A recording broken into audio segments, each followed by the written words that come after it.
Namaste, welcome to 24/7.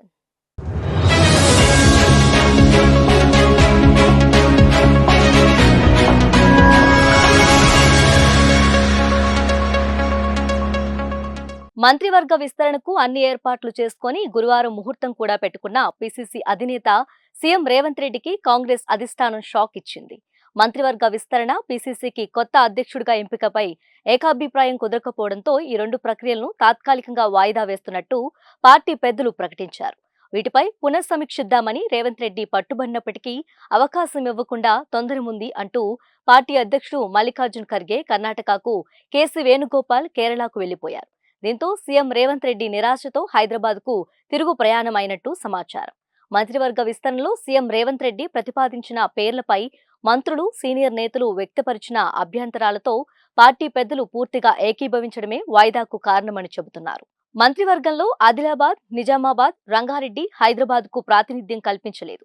విస్తరణలో మొదట ఈ 4 జిల్లాలకు అవకాశం కల్పించాలని సీనియర్లతో పాటు అధిష్టానం కూడా భావించినట్టు తెలిసింది. నల్గొండ జిల్లా నుంచి ఇప్పటికే ఉత్తమ్ కుమార్ రెడ్డి, కోమటిరెడ్డి వెంకటరెడ్డి మంత్రివర్గంలో ఉన్నారు.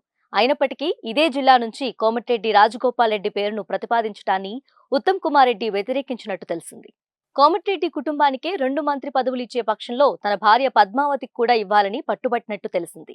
దివంగత జి వెంకటస్వామి కుమారులు వివేక్, వినోద్లకు ఎమ్మెల్యేలుగా, ఆయన మనవడు వంశీకృష్ణకు పెద్దపల్లి ఎంపీగా అవకాశం కల్పించి మంత్రి పదవి కూడా వారి కుటుంబానికి ఇవ్వాలని రేవంత్ రెడ్డి ప్రతిపాదించడాన్ని డిప్యూటీ సీఎం భట్టి విక్రమార్క తీవ్రంగా వ్యతిరేకించినట్టు తెలిసింది. తాను భట్టి వర్గీయుడినే కారణంగానే మంత్రి పదవి ఇవ్వకుండా సీఎం అడ్డుపడుతున్నట్టు ప్రేమ్ సాగర్ రావు తన సన్నిహితుల వద్ద వాపోయారు. ఈ విషయాన్ని కూడా సీనియర్లు అధిష్టానం దృష్టికి తీసుకెళ్లినట్టు సమాచారం. మరోవైపు హైదరాబాద్ నగరం నుంచి కాంగ్రెస్ ఎమ్మెల్యేలు ఎవరూ లేకపోవడంతో మంత్రివర్గంలో స్థానం కల్పించలేదు. అయితే ఉప ఎన్నికల్లో కంటోన్మెంట్ నుంచి శ్రీ గణేష్ గెలుపొందినప్పటికీ ఆయనకు కాకుండా ఎంపీ ఎన్నికల్లో ఓడిపోయిన దానం నాగేంద్ర పేరును సీఎం ప్రతిపాదించడాన్ని కూడా సీనియర్లు తీవ్రంగా వ్యతిరేకించినట్టు తెలిసింది. ఇలా ఉండగా మక్తల్ ఎమ్మెల్యే వాకిటి శ్రీహరికి మంత్రి పదవి ఇవ్వనున్నట్టు సీఎం రేవంత్ రెడ్డి ఏకపక్షంగా ఎలా ప్రకటిస్తారని కూడా సీనియర్లు అధిష్టానం వద్ద ప్రస్తావించినట్టు తెలిసింది. రేవంత్ రెడ్డికి సీఎం పదవి ఇస్తామంటే అంగీకరించామని, కానీ నిర్ణయాలు తీసుకునే అన్ని అధికారాలు ఆయనకి అప్పగిస్తే ఊరుకునేది లేదని స్పష్టం చేసినట్టు సమాచారం.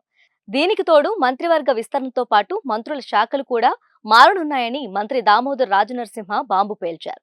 సీనియర్లకు డమ్మీ శాఖలు కట్టబెట్టి మొదటిసారి మంత్రి అయిన సీతక్కకు హోంశాఖ ఇవ్వాలని సీఎం రేవంత్ రెడ్డి యోచిస్తున్నారనే అభిప్రాయం ఆయన పరోక్షంగా వ్యక్తం చేశారు. మంత్రివర్గ విస్తరణలో సీఎం రేవంత్ రెడ్డి ఏకపక్ష ఒంటెద్దు పోకడలకు చెక్ పెట్టే ఉద్దేశంతోనే అధిష్టానం దీన్ని వాయిదా వేసినట్టు ఆ పార్టీ వర్గాల సమాచారం.